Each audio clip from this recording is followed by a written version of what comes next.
ፍትዋት ህፃናት ናይ ትግርኛ ፊደላት ብጌም ዝተሰነየ يقربلكم ኣለኹ ኣብ ኮምፒውተር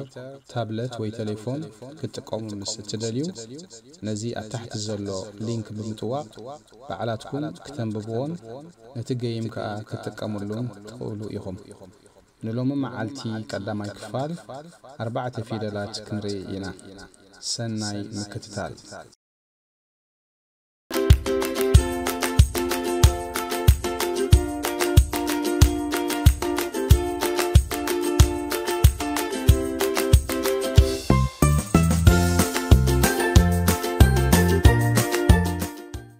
ፍትዋት ህፃናት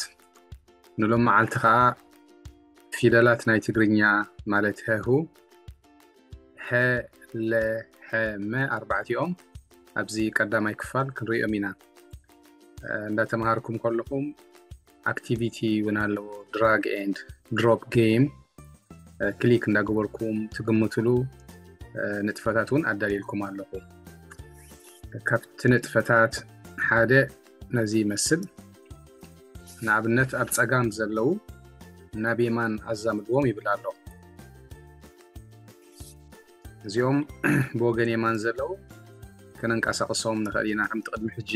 ዝሓለፈ ቪድዮታት ዝነበርኩዎም ናይዚ ኣበይ ከም ትረኽብዎ ኣብ ታሕቲ ሊንክ ገይረልኩም ኣለኹ ኣብ ኮምፒውተር ኣብ ታብሌት ወይ ኣብ ቴሌፎን ክሰርሓልኩም ይኽእል እዩ እዚኦም ትሪኦም ዘለኹም ኩላቶም ብወገን የማን ዘለው እዚኣ መኪና ኣብ ዝብላ ሓርማዝ ኣብ ዝብላ ለሚን ይንቀሳቀስ እዮም ናብ ወገን ፀጋም ክነምፅኦም ኢና በዛ መኪና ንጀምር መኪና ኣብዚኣ ሓርማዝ ትብል ድሕሪ እቲናያ ኮፍ ኣይትብልንያ ብሓደ ትንቀሳቀስ ስጋዕታ ቦታ ኣትረኸባ ማለት እዩ ኣብዚኣ ግን መኪና ትብል ኣላ ኣብዚኣ ድሕሪ ጌርናያ ግን ቦታ ሒዛላ ረኺብናያ ኣለና ማለት እዩ መኪና ሓርማዝ ካብ ዝኻኒ ኣለኩም እዚ ከዓ ኣብዚኣ ቦታ ድሕሪ ኣቢልናያ ኣብ ቦታኡ ኣትይብሎ ኣይንቀሳቀስን እዩ ለሚን ከዓ ኣበይ ኣብቲ ዘለዋ ለሚን እዞም ፊደላት ኣብ ዝቕፅል ክንመሃሮም ኢና ድሕሪ እዛ ጌም እዚኣ ማለት እዩ ለሚን ህበይ ከዓ ኣብ ዘለኩም ማለት እዩ ካልኣይ ግዜ ድሕሪ ክደግምዎ ኮንኩም ኣብ ታሕቲ ብቐይሕ እንደገና ትብል ባተን ኣላትኩም ንዓኣ ድሕሪ ጠዊቕኩማ ናብቲ ዝነበሮ ክምለስ እዩ እንደገና ሕጂ ናብቲ ትምህርትና ንሕለፍ ንጀምር ትግርኛ ንህፃናት ብጌም ዝተሰነየ ናብ ኔክስት ፔጅ ወይ ናብ ዝቕፅል ፔጅ ናብ ዝቕፅል ገጽ ክትከዱ ድሕሪ ደሊኹም ኣብ ታሕቲ ብወገን የማን ምልክት ኣሎ ብሰማያዊ ነዚ ኣምስተውቕዋ ናብ ዝትኸይድ ማለት እዩ ሀ ሁ ሂ ሃ ሄ ህ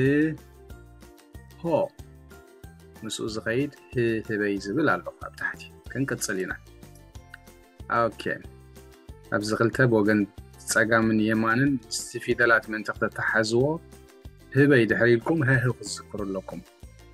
ኣብዚኣ ቀዳመይቲ ሀ ንሄለት ሁ ኣላ ሳልሰይቲ ከዓ ኣብታ ቅድሚ እዚኣ ድሕሪ ተረዲኣትኩም ኮይና እንታይ ትብል ነይራ እንዳፀሓፍኩሞ ምስ ትኸዱ ኣብ ወረቐት እንዳፈተንኩሞ ብምድግጋም ኢኹም ክትመሃሩ ትኽእሉ ነዚኣ ኢሞጂ ክትወቃዕ ነዚ ብጫ ዝስሕቕ ዘሎ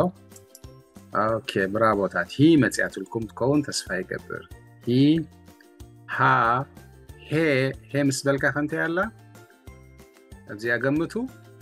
ክትወቃዕ ብራቦታት ህ ኢልካ ሆ ሄ ሁ ሂ እንዳበልኩም ንዝብ ታሕቲ ዘሎ እንግሊሽ ከዓ እንዳዛመድኩም ብምድግጋም ክትመሃርዎ ፈትኑ ናብ ዝቕፅል ገጽ ክኸይድ ኣብ ታሕቲ ሰማያዊ ኣረዋላ ንወገን የማን ለ ሉ ሊ ላ ሌ ል ሎ ለሚን ናብ ዝቕፅል ክኸይድ ለሚን ክርእ ፀኒሕና ቀዳመይቲ ፊደል እንተያ ነዚኣ ኣይስክሬም ወይ ነዛ ጀላቶ ድሕሪ ጠዊቕኩማ እታ ትደልይዋ ፊደል ክትረኽብዋ ኢኹም ብራቦታት ለ ሉ ሊ ላ ሌ ليه مسبلكها أنت يا قمتو نزي أخذوا وقعي سخمون أبناتكم ديفايس كتو أوتوليهم برافوتات اللي مسبلكها لو نفسال سيتي فيدل كنكيدنا ما فيدل ح نبزا أروزي أبتحت السميع ولكم أوكي ح حو حي حا ح ح حو حا حرماز نبزا نتفتح لكم حا حرماز نحرماز سأل لكم مز فيدل زغت تحزو فتنو قداميتي فيدل انت ح مسبلك ها حو يعني زي حتى يكون ما ترهبوا يا حو حي حا ح ح ناي موداتا خنتيا نزيات طوقوا قدمي يغن قمتو برابطات حو كم زي مسلنا بزغتسلك اخيدي ناب فيدل ما مو مي ما مي م مو ما مكينة علاتكم اوكي ما مكينة أبزلو فيدالات سلستك تفلتوهم زلو فيدالات علو أبزل إذا بدحريت حبيئة مالو ما مسبلنا لذي أمس تم أغنية تختمت يا مو مي مسبلك ما مي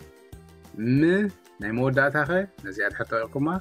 مو لذي أحلي فيها تصاني دحري مين تازلا ما